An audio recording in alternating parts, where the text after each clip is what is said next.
British میں، برطانیہ میں ڈیوزبری میں تبلیغ کا مرکز ہے، اس کے امیر تھے حافظ صاحب، انتقال ہو گیا ان کا۔ ان کے یہاں دارالعلوم بھی ہے، مرکز میں ڈیوزبری میں دارالعلوم بھی ہے، دورے تک تعلیم ہوتی ہے۔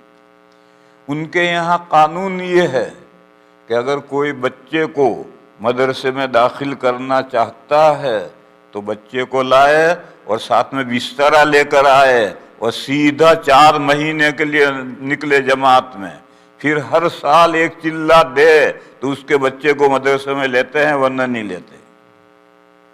ان کے یہاں قانون ہے۔ تو لوگوں نے مجھ سے، میرے حافظ صاحب سے دوستانہ تعلق تھے، تو لوگوں نے مجھ سے کہا کہ حافظ صاحب نے ایسی کڑی شرط لگا رکھی ہے، کیا ضروری ہے کہ جس دن بچے کو داخل کر رہے ہیں اس دن موقع ہو 4 مہینے کے لیے نکلنے کا تبلیغ میں؟ انہوں نے مجھ سے ذکر اس لیے کیا کہ میں حافظ صاحب سے ذکر کروں۔ چنانچہ ایک ملاقات میں نے حافظ صاحب سے کہا، حافظ صاحب یہ کیا تم نے پکھ لگا رکھی ہے؟ گجراتی، میں نے کہا کیا پکھ لگا رکھی ہے؟ کیا ضروری ہے کہ جب بچے کو کوئی داخل کرنے آیا ہے تو اس وقت وہ فوراً جماعت میں 4 مہینے کے لیے نکلے اور پھر ہر سال چلہ دے؟ اس کا بچے کی تعلیم سے کیا تعلق ہے؟ تو حافظ صاحب نے مجھے کہا، مول صاحب وجہ میں بتلاؤں۔ انہوں نے کہا دیکھو اس ملک میں ہم بچے کو مار تو سکتے نہیں،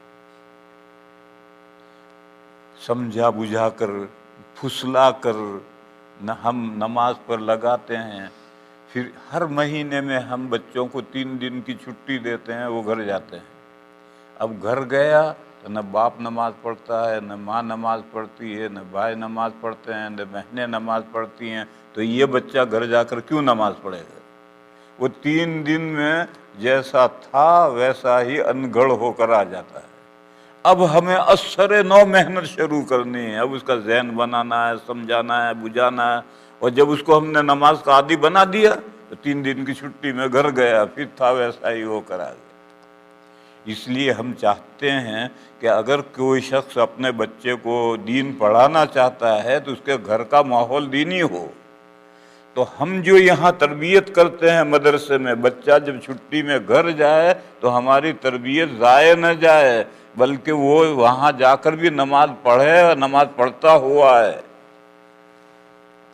تو میں نے کہا حافظ صاحب بہت بہتر مصلحت ہے، بالکل مضبوط رہو اس شرط پر، اس کے بغیر مت داخل کرو کسی کو، کیونکہ ہم تو محنت کر کر کے تھک گئے، وہ گھر جا کر جیسا تھا ویسا ہی ہو کر آ گیا۔ تو پہلے گھر کا ماحول دینی بناؤ تو اگر لڑکے کو پڑھانا ہے تو یہ ہے اپنے آپ کو اور اپنی فیملی کو دوزخ سے بچانے کا یہ راستہ ہے کہ اگر چاہتے ہو کہ اولاد نیک صالح بنے دنیا میں اور آخرت میں دوزخ سے بچے تو اس کا ایک ہی راستہ ہے، خود دیندار بنو، فیملی پر نظر رکھو، ان کو حکم دو،